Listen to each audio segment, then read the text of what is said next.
Following this, we went into Christian Marclay. Some of you will know Christian. This is a show called Replay that started at the Cité de la Musique in Paris. Spectacular large-scale projections and dramatic sound. Marclay works really on the overlapping realm of image and sound through video, film, sculpture, and photography. He's got a very sharp pop culture sensibility, also borrowed from people like John Cage, Laurie Anderson, and the Fluxus Group. And he really... he's been at the Venice Biennale and so on. I've got a very, very short clip that does no justice to him. This is a wonderful 4-screen piece that creates a new musical piece out of clips from film. So as you'll recognise some of them, Deliverance here. And the music in the film has been composed with moving imagery to create an actual new work in its own right. You could just play that clip very briefly. Play that one very briefly. This is some music sampling.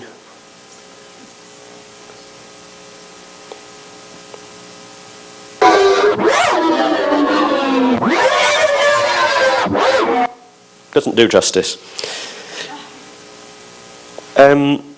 We followed this by Game On, a huge survey, and I think there's just one open at the Museum of Contemporary Art here. This is a very big survey show of moving image over 120 playable games. A lot of it straightforward video culture, but exploring the nature of that culture, how it's changing in creative practice, and also exploring art and independent practice within it. I'll move on because time is running short to another interesting work, Correspondences, Victor Arethe and Abbas Kiarostami. Victor Arethe is a very famous Spanish filmmaker, and Abbas Kiarostami an Iranian filmmaker. I hope you know them. They're quite interesting because mainstream filmmakers also working within an art gallery context, and this practice is one of the things we see growing quite significantly now, and again why we see this overlapping. Filmmakers are quite interested in working in the gallery realm, which was very rare before about 5 years ago, but you're also getting artists, and you will know some of them, working in the film realm. So that borrowing across, I think, is again becoming more and more characteristic of the field, if anything. We could just play the video very quickly. Explore the powerful vision of two masters of world cinema, Victor Arethe from Spain and Abbas Kiarostami from Iran. This was based on a video correspondence between them. They'd never met, and they basically took the notion of video postcards, which they sent to each other, and it became about a 5 or 6 year video exploration of a cultural dialogue between the two artists that then is shown in the gallery context. I'm going to have to move fairly rapidly through the remainder, but I've given you a sense of what we're about. This is a show on Len Lai we showed last year, an extraordinary creative mind who himself worked across film, sculpture, painting, poetry, but also art and design. Travelled a lot, wonderful. He was in the animation area where you actually draw colours on the film itself. Extraordinary, beautiful and dynamic work. He also does these large-scale moving sculptures. After this, we showed a work done Dennis Hopper. This was, many of you will know, as well as a filmmaker, he is a practicing artist in his own right. And Dennis, before his untimely death earlier this year, toured this show, which has both his own artworks, but he's a major collector in his own right. And it was really an exploration of, I guess, the film counterculture movement. And his partnership with people like Andy Warhol and others. There's some of his own work, photography. Can we just play this one? I'm going to have to get through this very rapidly now because we're coming to the end. This is the Tim Burton exhibition that has just come to Acme from the Museum of Modern Art, New York. And the little animation Tim and Danny Elfman put together for both MoMA and ourselves.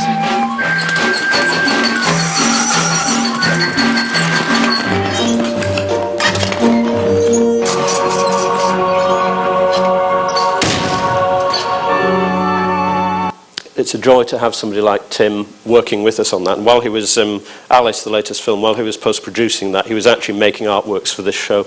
I'm going to, because I'm coming to the end of time, skim through this, but it's an extraordinary celebration. Not many people knew that since he's been a child, he's been a sketcher and a drawer and a caricaturist, and he just goes home and stuffs it all in his drawers. We all, I think, know his incredible visual style. When the curators went to look at his home, we just find this enormous number. There's about 700 works here, and that's a fraction of what he did. And it's a really, you'll see where he's built his visual style and interest in storytelling and interesting people from. So it's got certain sculptural institutions he's made, but most of it is actually about the images he's drawn, painted, and often photographed. And then we look at how that comes through into the contemporary realm of his filmmaking. He's also built these installations of quite extraordinary sort of black light installations.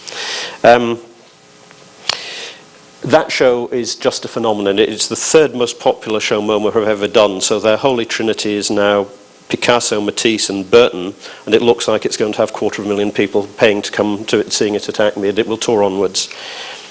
Right, I'll really wrap up very rapidly on the other areas we do, because I wanted to particularly explore how we, through our exhibitions, look at the moving image in the round. But as well as that, we, you know, like many people now, we find there's a real demand for us staying up and late, so we run this till 10 p.m. on Thursdays, the Burton Club. That's Tim himself at the first one, where we have music, cabaret, drinking and so on. And we're finding our audiences, we get bigger audiences in the evening than we do in the day now. It's a very interesting trend for us, like many. So we have performance and so on going on there. We also take our art out onto the street. This is called our video garden. And so Tim has done a whole series of little web-based animations called Oyster Boy and Stain Boy. And we show these out here. So taking art out onto the street is something that quite interests us. Other areas I'll just skim through. I've talked about our film programs. We have 2 cinemas, a 400-seater and a 180. This is fairly classic, a mixture of art house and cultural film, along with a whole series of about 14 festivals, often nationally based, Spanish Film Festival, Japanese Film Festival and others. Let me move on to our public education and creative programs. And again, I'll do this very briefly. We have 2 major studios. This is a 3-camera green screen studio where we can set up things like this is a workshop where kids can come and do animation. Some of it's based on schools-based work, some of it's just drop-in and school holidays. We also do sessions where kids can create and produce their own moving image, and also professionals can use this studio, so we work with the broadcast sector and others. So this is a place of creation is very important to us. Time doesn't allow me to explore much more on that. We also have a post-production studio that can be used by individuals, can be used by artists in residency, and by school groups and others. We work a lot with creating digital stories with community groups as well is something for us, and it brings them into the art sphere. The Resource Centre, this is the Australian Mediatek, a centre we set up just last year.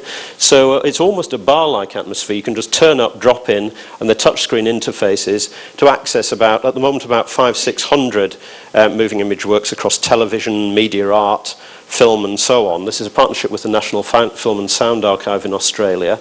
But more and more we're digitising works. If the work isn't yet digitised, you can actually borrow it on tape, or if it's on film, we have Steenbecks there.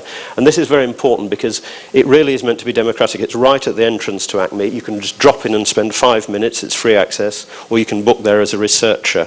And again, we're finding people start into this, looking at one piece of work. 2 hours later, they've been exploring trails through. And you may say, well, why not put it all online? Right to the big issue here. We simply can't put most of this work online, although we'd like to in long term. This is the sort of interface to the video on demand, and you'll see the sort of range of subject matter we have here, as well as curated packages, short works, and so on and so forth. And our web. I'll finish up shortly on this one.